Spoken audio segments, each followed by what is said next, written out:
شہر تو اب گنتی میں نہیں آئیں گے، اب تو ملک گنتی میں نہیں آتے، اتنے ملک پھر چکا ہوں میں. بینگ اے مسلم جو میری زندگی کی سب سے بڑی واک تھی وہ تھی کراچی ٹو مکہ مکرمہ فار حج.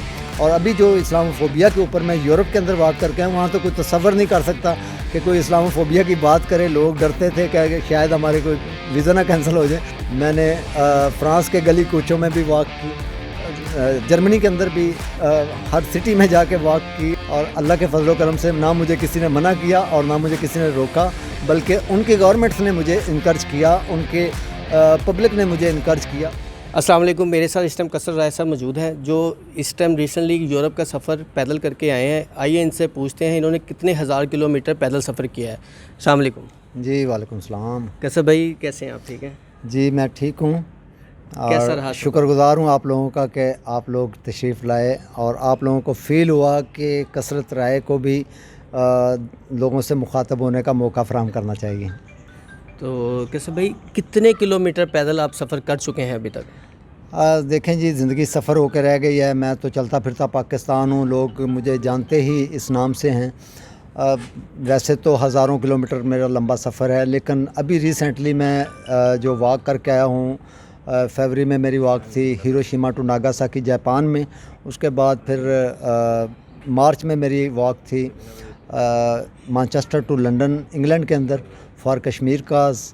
اور پھر اس کے بعد بہت ہی ایک اہم واک میں کر کے آیا ہوں اپنی زندگی کی، جو کہ بہت ہی ضروری تھی یورپ کے اندر، واک اسلام فوبیا کے خلاف.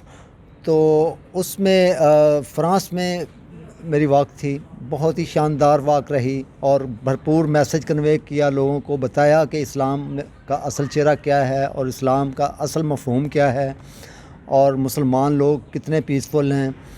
اور اس کے بعد پھر مختلف کنٹریز میں ہوتا ہوا جرمنی میں میری واک تھی، پھر بیلجیم میں میری واک تھی، اور پھر سب سے اہم جو بیلجیم کے اندر وہ ایک اسپیسیفک واک رکھی دوبارہ سے برسلز کے اندر. اٹومیم ایک ان کی جگہ ہے، وہاں سے لے کے پارلیمنٹ جو یورپی یونین پارلیمنٹ ہے، وہاں جا کے میں نے اسلام فوبیا کے اوپر بات کی. وہاں جا کر میں نے پارلیمنٹ کے اندر یہ لوگوں کو بتایا کہ اسلام جو ہے وہ رواداری، محبت، امن اور پیار کا نام ہے. اور کشمیر کے اوپر بات کی، فلسطین کے اوپر بات کی، اور ایک ریزنیبل طریقے سے اپنا بھرپور احتجاج ریکارڈ کروایا. کیونکہ میں یہ سمجھتا ہوں کہ ہمیں اپنے روڈز بلاک کر کے، اپنے لوگوں کو تکلیف میں ڈال کے، یا اپنی ہی بلڈنگز کو نقصان پہنچا کے شاید وہ فوائد ہم حاصل نہیں کر سکتے جو وہاں جا کے ان لوگوں کو ایجوکیٹ کر کے ہم حاصل کر سکتے ہیں. میں جب واک کر رہا تھا تو میرے ساتھ گورے بھی چل رہے تھے، اور وہ میری اس ایفرٹ کو انکرج کر رہے تھے، اور ان کی گورنمنٹ مجھے انکرج کر رہی تھی کہ یہ طریقہ ہے آپ کا احتجاج ہم آن کرتے ہیں، نہ کہ ہم یہاں کھڑے ہو کے اپنے ہی ملک کو نقصان پہنچا رہے ہوتے ہیں. تو ان لوگوں کو جا کے ایجوکیٹ کرنے کی ضرورت تھی، اس لیے میں وہاں گیا، اور اللہ کے فضل و کرم سے مجھے پھر موقع ملے گا، میں پھر جاؤں گا وہاں پہ، جا کے میں پھر اسلام فوبیا کی بات کروں گا. رائے صاحب آپ کی نیکسٹ واک کب ہو رہی ہے؟ انشاءاللہ ویری سون میں پھر سے یورپ جاؤں گا.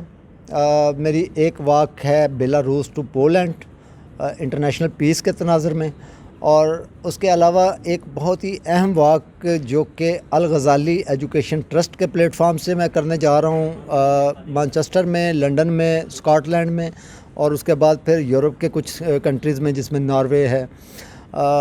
تو کیونکہ الغزالی ایجوکیشن ٹرسٹ جو ہے وہ ایک بڑا کام کر رہا ہے، ایجوکیشن کے اوپر کام کر رہا ہے، تو میں سمجھتا ہوں کہ میرا بھی تھوڑا اس میں کنٹریبیوشن ہو جائے، کیونکہ میں تو ویسے بھی پورے پاکستان کے لیے وقف شدہ ہوں. کوئی بھی اچھا کام کرنے والا مجھے جب کال کرے گا تو میں لبیک کہوں گا. اور پاکستان کا جہاں پہ معاملہ ہے وہ تو میں آلریڈی چلتا پھرتا پاکستان ہوں، لیکن آپ کے توسط سے میں یہ ایک میسیج ضرور دینا چاہوں گا ان تمام محب وطن پاکستانیوں کو جو بھی مجھے سن رہے ہیں، کہ مجھے آپ کی سپورٹ کی ضرورت ہے، کیونکہ گورنمنٹ لیول پہ مجھے انکرج نہیں کیا جا رہا. گورنمنٹ آف پاکستان کو چاہیے کہ وہ مجھے انکرج کرے، گورنمنٹ آف پاکستان کو چاہیے کہ وہ میری سرپرستی کرے، اور میں کچھ اس سے بھی زیادہ ڈیلیور کر سکوں اپنے ملک کے لیے، اپنی قوم کے لیے. رائے صاحب ابھی تک آپ کتنا پیدل چل چکے ہیں، کتنے کلومیٹر؟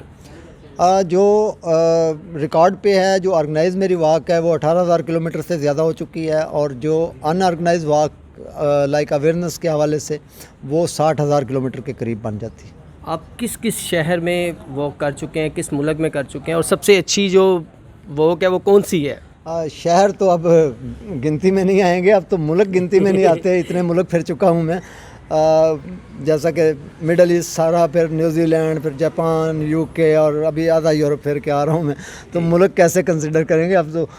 لیکن جو سب سے اہم اور سب سے جو میں سمجھتا ہوں بینگ اے مسلم جو میری زندگی کی سب سے بڑی واک تھی وہ تھی کراچی ٹو مکہ مکرمہ فار حج 2013 میں، جس میں مجھے 6,387 کلومیٹر ڈسٹینس کور کرنا تھا 117 دنوں میں۔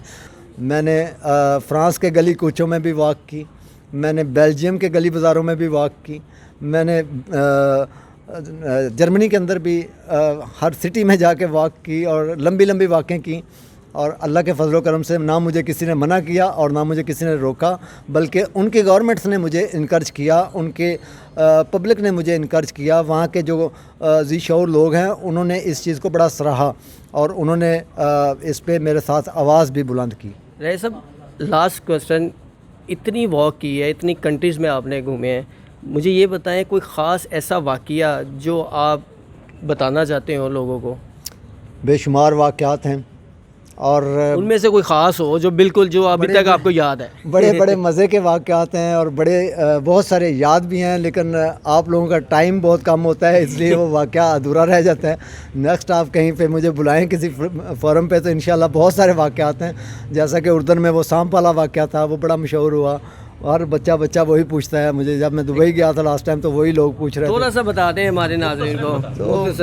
اصل میں جب آپ چل رہے ہوتے ہیں تو پھر ہر قدم پہ کچھ نہ کچھ آپ دیکھ رہے ہوتے ہیں، زمین کے ساتھ آپ جڑے ہوتے ہیں، آپ کو ایک ہر روز ایک نئی جگہ پہ جانا ہوتا ہے، ایک نیا ایکسپیرینس لینا ہوتا ہے۔ تو وہ اردن کے صحرا میں تھا میں، وہاں پہ اچانک ہی مجھے پتہ چلا کہ کوئی سانپ بھی ساتھ چل رہا ہے واک میں۔ اچھا، تو اس کی کوئی عربی ایک لڑکا تھا، اس نے فوٹیج بنائی، اور پھر جا کے ان کا ایک کوئی زویا چینل ہے اس پہ چلا دی۔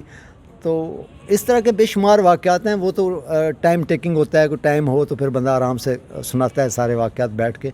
تو انشاءاللہ جب بھی ڈسکور پاکستان مجھے کال کرے گا میں حاضر ہوں گا، اور ایک بھرپور انٹرویو دوں گا۔ بہت شکریہ جی، آپ نے قصر رائے صاحب کی بات سنی، مجھے دیجیے گا اجازت، اللہ حافظ۔